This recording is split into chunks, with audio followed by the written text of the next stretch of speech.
So as you start this journey to buy a home, there's something that you should realize. There is two agents involved in this transaction. You've got a listing agent and you've got a buyer's agent. You need to know who represents who, and you need to know who you're talking to whenever you start this transaction. There's a very important word in real estate that's called fiduciary. What fiduciary basically means? Who's got your back? Stay tuned and I'm going to show you what these two mean.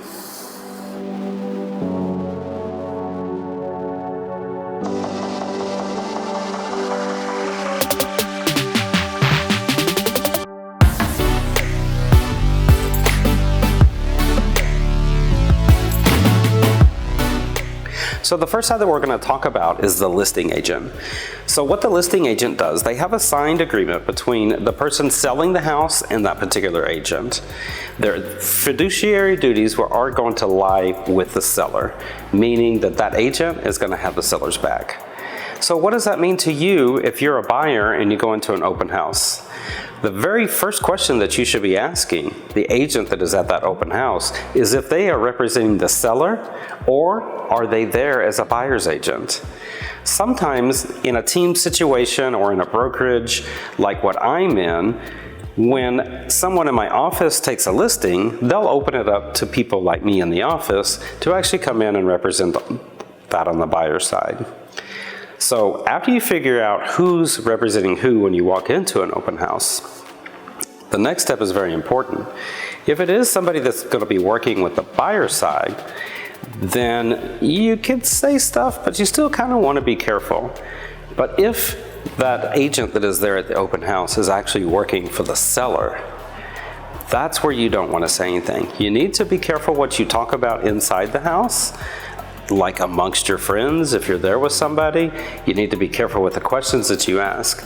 Because remember, any information that you as a buyer give that listing agent is responsible because of their fiduciary duties to relay that to the seller.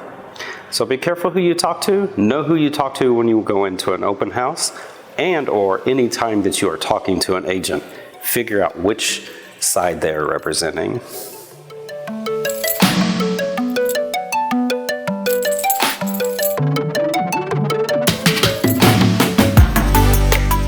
So when you work with a buyer's agent, what the buyer's agent does is they represent you, the buyer of the house. I'm going to go back to that word fiduciary, and yes, at this point, the buyer's agent is going to have your back.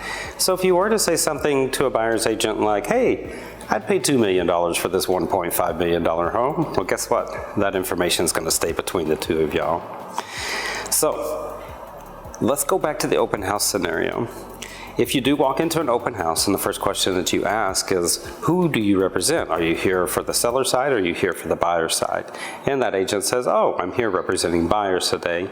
You can somewhat feel confident to say information in front of them.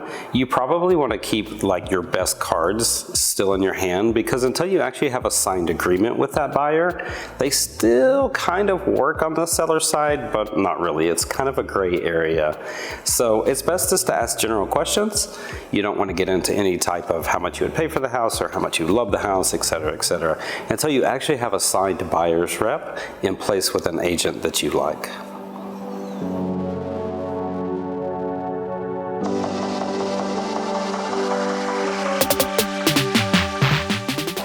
So there is one other type of agency that happens sometimes here in California. It's called dual agency. Now there's two different ways that dual agency can happen. Let's say that you walk into an open house and the listing agent is there and you decide, you know what, I want to work with a listing agent. So what happens at that point is the listing agent will go back to the seller and say, hey, I've got a buyer. Are you okay if I work this side? There's paperwork, but everybody has to agree that that listing agent is going to represent both sides. Now, in 17 years, never recommend doing this. You really do not get great representation when one person is representing both sides. Think of it like this. If you were in a courtroom, would you want one lawyer representing both the bad guy and the good guy, depending on which side of the room you're sitting on? Doesn't matter. Do you want that one person to represent both of you at the same time? This is what a dual agency happens when one person represents you.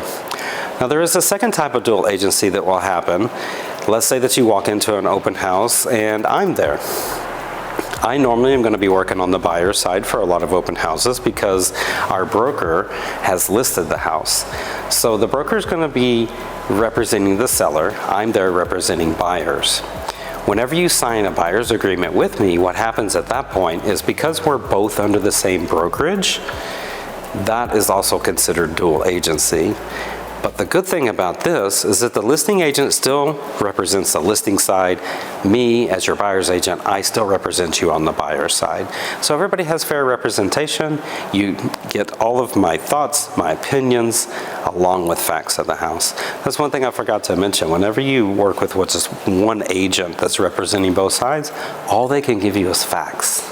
They're no longer allowed to give you an opinion. So if you were to ask a listing agent that's representing you on the buyer side and representing the seller and ask, hey, is $1 million really a good price for this? All they're going to do is run the comps for you and give them to you. Do you know how to figure out comps? If you don't do this job every day, chances are probably good that you don't understand them. And because that listing agent is no longer allowed to give you an opinion, all you're going to get is a bunch of papers with a bunch of numbers. I hope this helps. Feel free to reach out. You can always book a 20-minute session with me for free if you've got any questions. Go to my website, go to the bookings tab, and look for the booking tab that says, got a question? Happy house hunting.